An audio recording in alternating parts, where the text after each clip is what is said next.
When I heard about this, theme about art and commerce, I've been thinking about it a lot. And, I wish I had gone to the Wharton Business School, or maybe even, RISD and have, super wicked people like Michael Spalter be my mentor. But I didn't. But I had a really great teacher. She taught me everything about lighting and composition. She taught me, how to live a sustainable life, never to be greedy, not to waste a single molecule. And she also taught me that beauty is nature's tool for survival because we protect what we fall in love with, Mother Nature. And so what is the intersection? What is the intersection between art and commerce? I think it's curiosity and wonder, because it drives us to explore things we can't see. And we're surrounded by so much that's invisible. And I love to take people on a journey into these worlds to make the invisible visible, because it expands our horizons, it transforms our perception, it inspires the mind, and it opens our hearts. I'm passionate about capturing light energy. And what's really cool is I can share this mindful, immersive experience with you. As an extension of my eyes and brain, the time-lapse camera captured what I framed and composed. I didn't stare and focus at a flower for days. I wish I could, but that would be impossible for my brain or anyone else's. This is a window into a reality we cannot see, but the mind recognizes it as authentic and true. I believe visuals can heal you. So whether I'm showing you worlds that are slower or faster than you and I can see, moving art allows mindful, focused viewing into this organic energy that emulates every cell of your body in terms of movement, patterns, and rhythms, which touch the deepest part of your soul. And when you add music, the mirror of the mathematical pendulum that keeps the planets in sync, every beat and sound wave is at its core waves of energy. And when you artistically blend sight and sound that enters the brain, you're activating different hemispheres. You're firing neurons, reflecting the same vibration of what you're viewing. That is why it's so powerful as a modality for visual healing. Did you know that 80% of the information we receive comes into our eyes? And that beauty makes us protect what we love. And I love unveiling the mysteries of a living universe. And filming nature is a fingerprint of all that energy, which is also the same vibrational pattern of your brain, body, and spirit. Because we are nature, and we are not separate from it.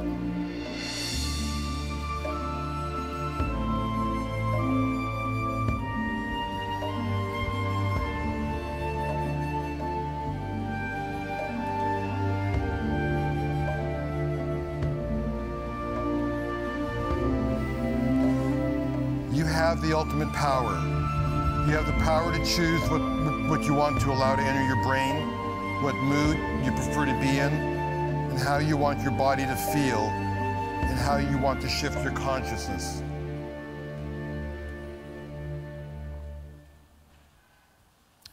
So when they say it's all in your head, it's really true, but at least they know you up there.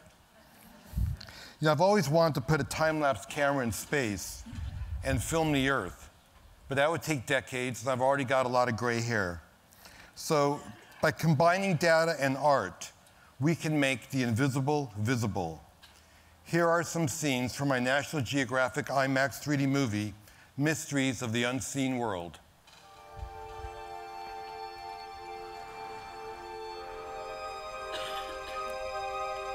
On a grand scale, time-lapse allows us to see our planet in motion. We can view not only the vast sweep of nature, but the restless movement of humanity. Every streaking dot represents a passenger plane, and by turning air traffic data into time-lapse imagery, we can see something that's above us constantly but invisible, the vast network of air travel over the United States. We can do the same thing with ships at sea. We can turn data into a time-lapse view of a global economy in motion.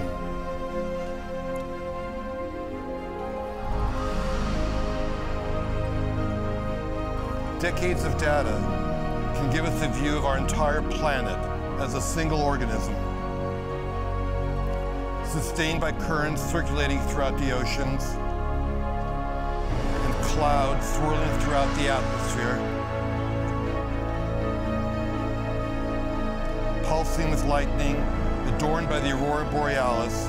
This is the ultimate time-lapse image, the anatomy of Earth brought to life.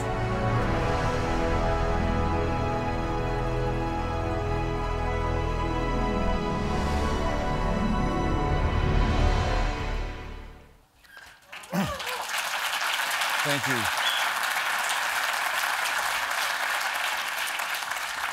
You know, Kate mentioned my gratitude film, and I'm very, very grateful for the fact that the Templeton Foundation has enabled me to make 15 more short films under the umbrella of gratitude, like generosity, compassion, forgiveness. And part of it is to also create analytical data to see how it engages the public and how we can see how it changes people's lives, how it changes your relationship with friends and family. And part of that also has made me look into neuroscience. And Dan talked a lot about that earlier today, about meditation and mindfulness. There's not a lot of research about what visuals can do to the brain. So I'm starting to explore this with some amazing partners like Miraval. We're doing a book together and to create these immersive rooms. So we're bringing this transformational experience into the built environment, starting first with spa and hospitality, and eventually I want to go to healthcare and education. Researchers now know that watching slow-moving nature imagery not only calms you down, but does so without taking up precious memory in our brains. We know that watching nature provides a calming influence. But how does it actually work its magic on the brain? How do different types of nature imagery influence our emotions? Do we have visual and audio pressure points? This is what we are examining with mobile EEG and eye tracking devices with the aim of creating optimized visual tools. And we're working with experts now to test this across a wide spectrum of people, from the most innocent minds of young children to the most hardened criminals. Research has also shown that awe is a feeling of wonder we experience watching nature's beauty. It makes people feel as if they are rich in time. We know how valuable that is. And research finds that people who are in awe were more patient, more willing to help others, they preferred experiences over material products, and they experienced greater life satisfaction. These changes in well-being were due to awe's ability to alter the subjective experience of time. And awe brings people into the present moment. And being present allows you to adjust time perception, influence decisions, and make life feel much more satisfying.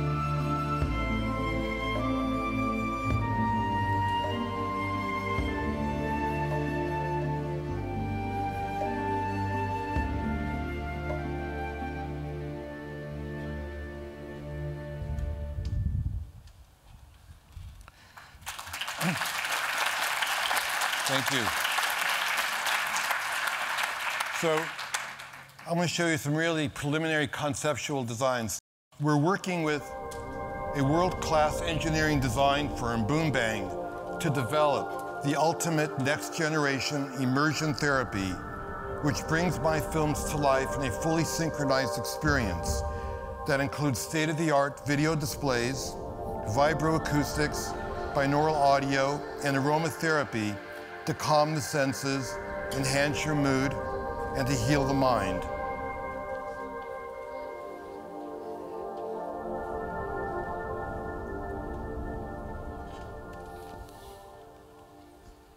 You know, I'm often told that my work is mesmerizing and makes people relax.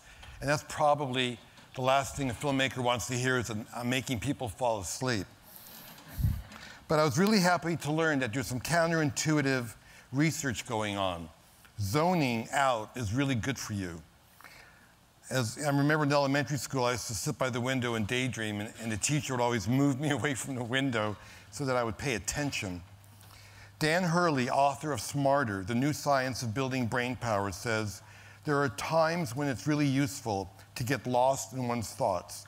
That kind of creative mind wandering can be powerful for deep problem solving or creative thinking.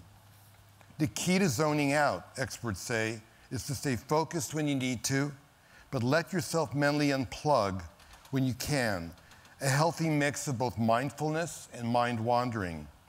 So mentally drifting into interesting thoughts through nature is linked with a very positive mood, and the content matters. I want to share one of the most spiritual places I've ever been. It's on sacred Navajo land. It was carved by millions of years of wind, rain, and erosion, and it's lit by the sun as the earth rotates. And please join me on a visual guided meditation with our eyes open.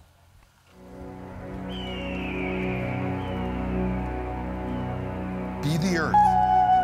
Let your eyes be the stars.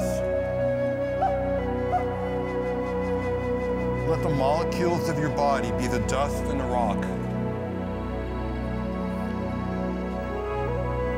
Your breath is the wind, and feel the life of the rock in your bones.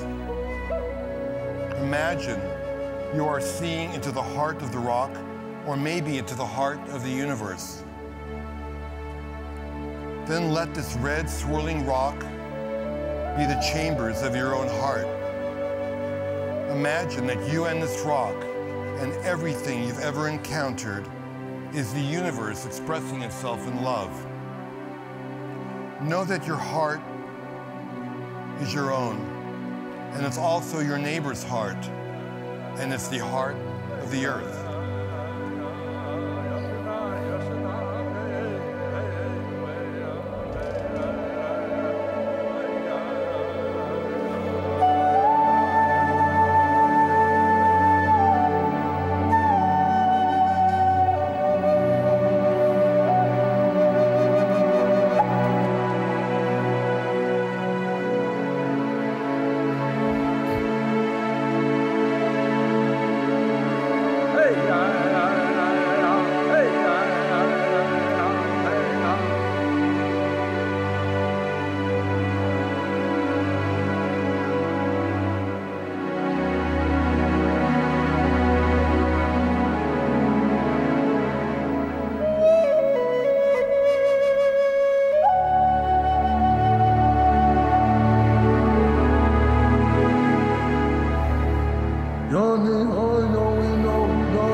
So,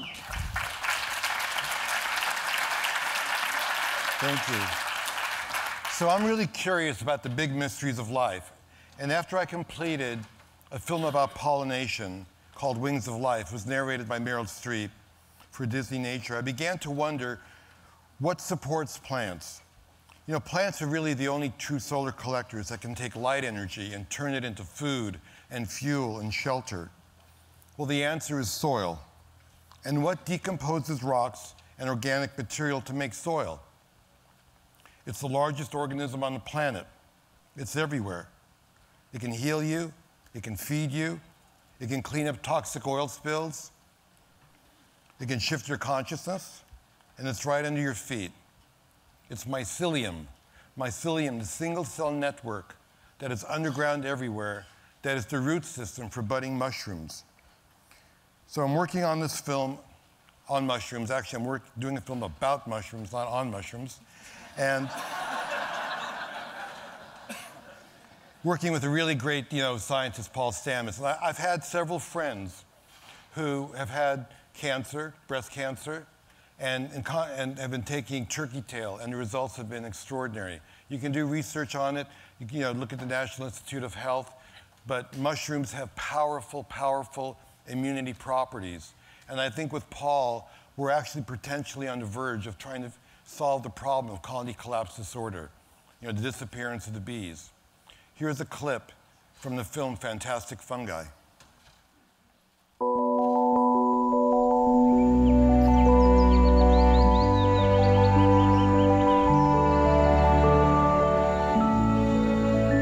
Mushroom mycelium represents rebirth, rejuvenation, regeneration.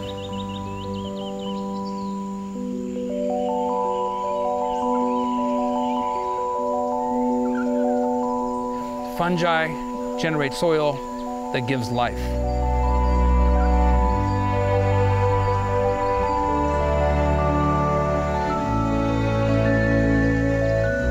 The task that we face today is to understand the language of nature. My mission is to discover the language of nature of the fungal networks that communicate with the ecosystem. And I believe nature is intelligent. The fact that we lack the language skills to communicate with nature does not impugn the concept that nature is intelligent. It speaks to our inadequacy for communication. If we don't get our act together and come in commonality and understanding with the organisms that sustain us today, not only will we destroy those organisms, but we will destroy ourselves.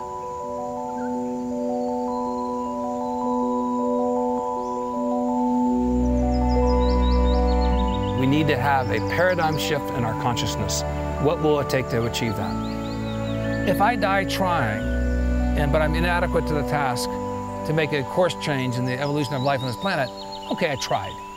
The fact is, I tried. How many people are not trying? If you knew that every breath you took could save hundreds of lives into the future, had you walked down this path of knowledge, wouldn't you run down that path of knowledge as fast as you could? I believe nature is a force of good. Good is not only a concept, it is a spirit. And so hopefully the spirit of goodness will survive. So, thank you. I really believe these experiences can be healing, and we're on the path, and I really want to take it to a wider audience. And I was really very grateful that Oprah, invited me on her show, Super Soul Sunday, for a 1-hour interview, how nature can open up your heart. And it was only a week ago, she's using my imagery on these giant 30, 40-foot screens in concert venues. So it was at the Verizon Center in DC, 25,000 people were watching her, do her presentation, live the life you want to live, and it was awesome. It was really a transformational experience.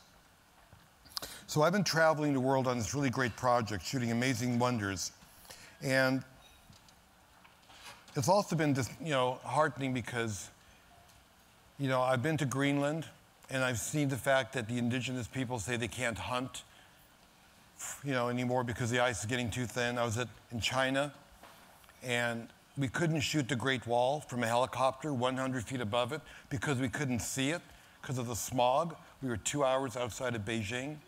And in Fiji, small islands are already being washed away by the rising sea level. So I got a call from Lynn Lear to make a film about climate change for the UN Climate Summit last week. It was a film that was showed in the opening and the closing ceremony in front of 140 world leaders. Afterwards, President Obama spoke. And I made this film virtually out of the library that I have. As I was traveling around from jungles and glaciers, I directed my team in LA to do the edit. I worked with a visual effect team in London. Morgan Freeman, the voice of God, came on board because you needed someone to penetrate those world leaders, and Hans Zimmer. But more important than even communicating to these world leaders, the film is now online and millions of people have seen it. And I think more important than governments, it's industry leaders, Fortune 500 corporations that really need to unite together. At this really critical time in our history, we are at a tipping point, and we need to unite to take action. Here's the film we showed.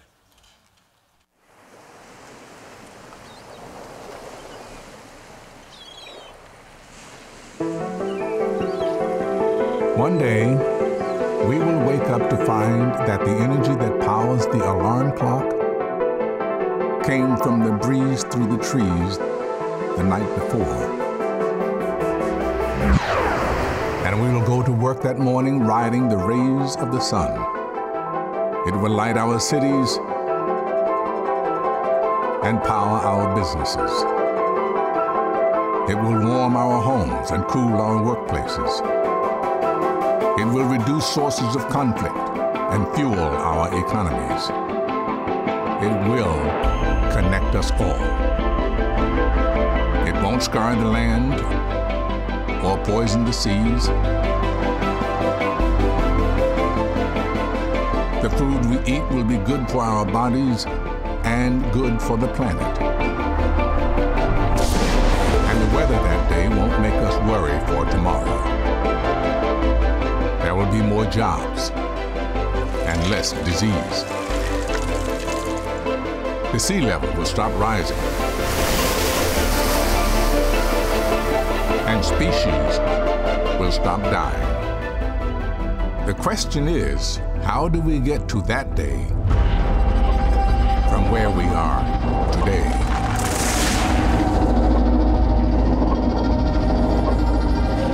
All 7.3 billion of us.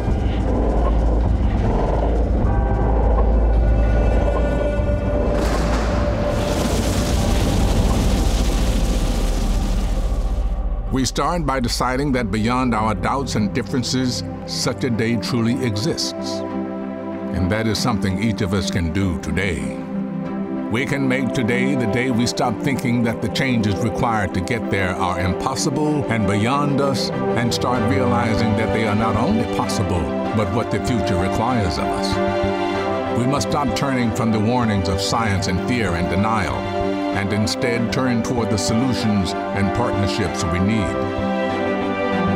We can make today the day we stop pointing at each other in blame, and instead chart a new course together. We have never faced a crisis this big, but we have never had a better opportunity to solve it. We have everything we need to wake up to a different kind of world. We need our leaders to be brave and their choices to be bold.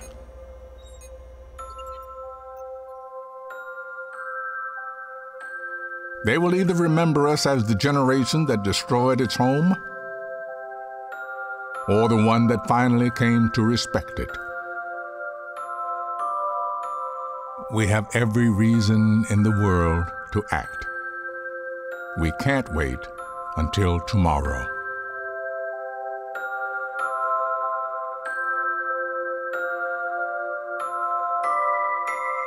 This is our only home.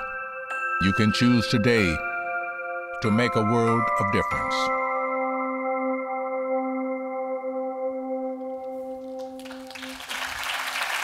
Thank you.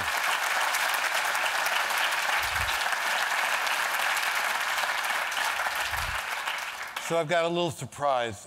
I've got a sequel to this I'm going to show you. It's going to go live on Tuesday. It's a film I really wanted to show at the UN, but I really couldn't because they felt the leaders wouldn't get it.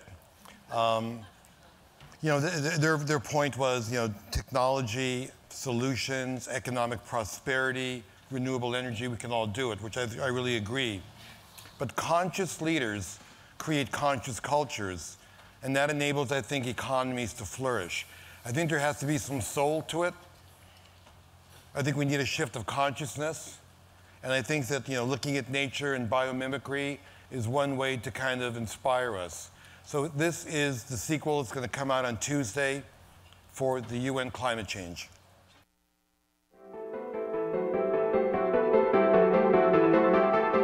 In the beginning, there was Earth.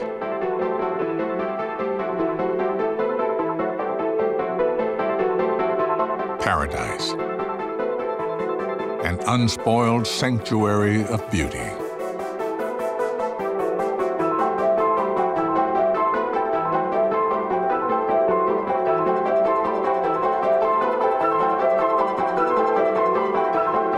the only place in the known universe capable of creating and sustaining life.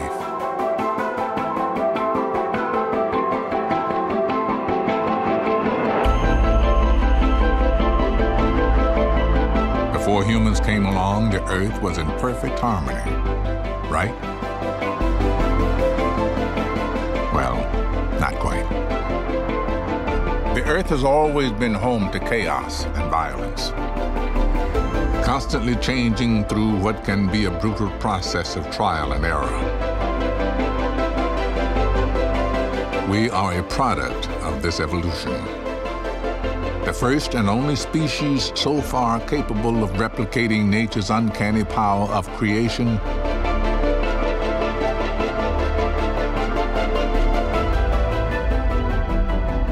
and destruction. Over time, we have literally changed the face of the Earth. So much so that the harm we've done seems irreversible. We are told that the Earth is dying, and we must save it. It's a heroic notion, but it hasn't been very effective in changing our behavior so far. Nor is it true. The Earth isn't in danger. Not yet. It has survived through far worse than this, but it is changing. We are in danger. Mass extinction has happened on Earth before, and because of our actions, it is on the verge of happening again. Which means changing our actions moving forward is the one thing that can prevent our extinction. Our best chance for survival lies in continuing to imitate nature, drawing inspiration from its awesome power. Consider mycelium, a mass of filaments beneath the soil that allows the natural world to distribute nutrients and information without a central brain. It's not so different from the internet, which allows us to share ideas and work to form a common vision for a shared future. Most of us understand intellectually that we are connected to each other and our fate is tied to our planet. But now that we have the means and knowledge to effect change, we have to act. We've already found many of the answers we need in the natural world. The process of changing the Earth back into a place that will support us is well underway. Progress is being made, and there is reason to be optimistic.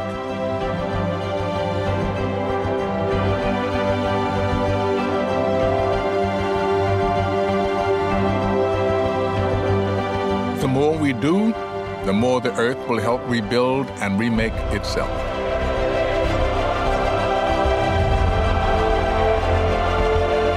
What is needed is a concerted effort. This isn't a challenge that just a few countries or world leaders can fix on their own. It's going to take all of us, through actions large and small.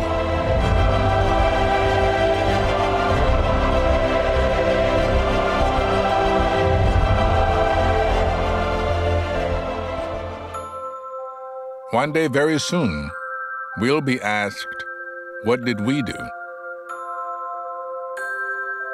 And we'll say, we did everything we could. We have to. Because if we don't, there won't be anyone left to ask. We have never faced a crisis this big, but we have never had better ideas to solve it. This is our only home. You can choose today to make a world of difference. Oops. Thank you.